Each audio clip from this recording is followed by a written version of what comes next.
Now, lately, that old conversation on the contest between African and Euro-American beliefs and values has found renewed energy. African and Western values are still seen as problematically and diametrically opposed to each other despite coexisting in a global village. Why is that so? In this special episode of Preserving Ethical Cultural Values, our features reporter Faith Imani Mogo takes a look at some of the cultural values that need to be preserved and what are the effects of the same. Our culture can manifest authenticity of one's relationship with God. But on the other hand, culture can be a manifestation of hypocrisy in one's relationship with God.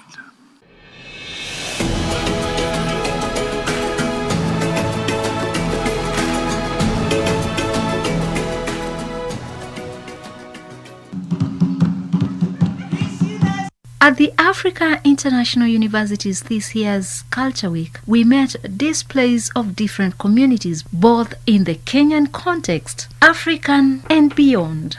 Ethiopia is known, it has the biggest market, that's what I was told when I was there, called Marakato. And I was able to visit, and I enjoyed buying shoes.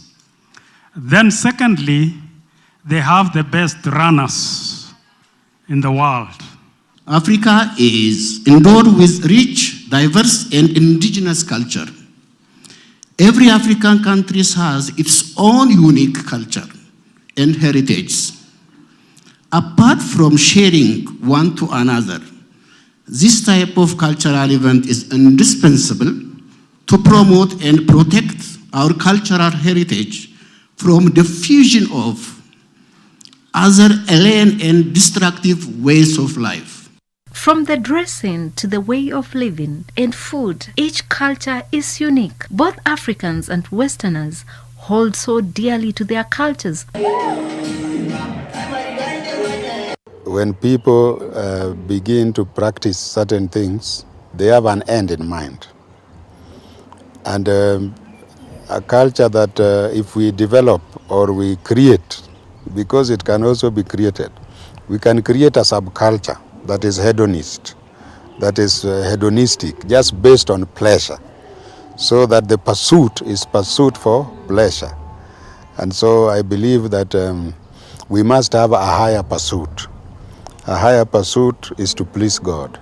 Most of the cultural expressions that we see world over, they are very amoral, because culture is really a people's way of life.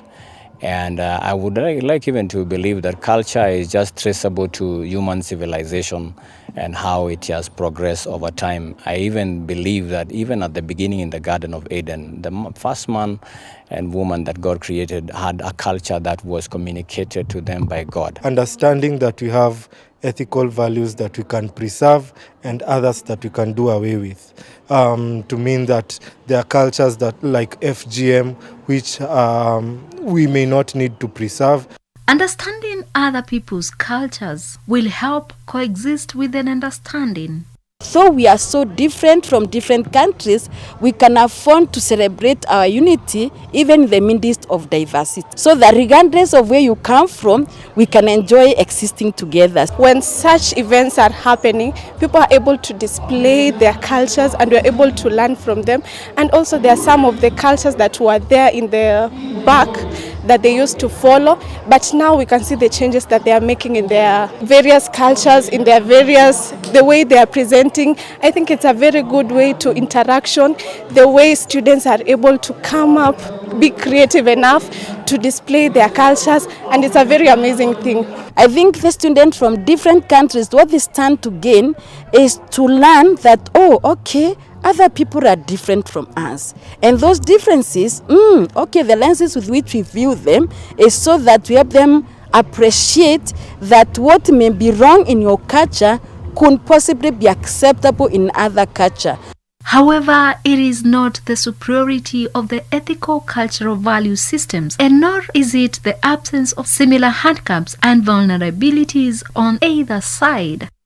we don't necessarily have to conform to what is going on today, because things have been changing, yes, over time, but the world didn't start today. The world is not starting right now. There are things that have been working for us as a society, working for us as a people, across the different tribes, across the different communities, in terms of how we do family, in terms of how families are set up, relationships, in terms of building the fabric of society. So when we're talking about these new norms coming up with LGBTQ, I think there is value in looking at what has been there in the past, because human beings haven't changed today to suddenly now have these feelings and desires. What are we learning, or how was it dealt with in the past? The main essence why we are really preserving these cultures at this time is to ensure that our cultures that we preserve glorifies God and in accordance to what we stand for. And especially for me, who is a Kenyan, I will be happy if we retain that is meant to us without destroying the Christian beliefs and foundation that we've grown up into.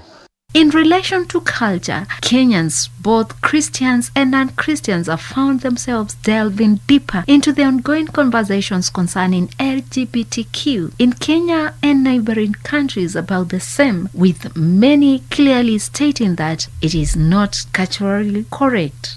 If we have taken the scriptural position that homosexual behavior is condemned in scripture, then let's condemn it, but also at the same time, let's condemn also stealing, let's condemn unfaithfulness in marriages, let's condemn whatever else that is aching our society, like corruption. If we are preserving ethical cultural values, we're not even having discussions about homosexuality, because it is not an ethical value in our time.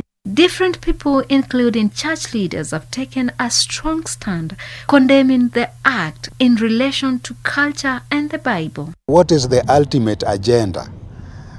If we say, for example, LGBTQ, what is the ultimate agenda? Is the ultimate agenda to obliterate the human race?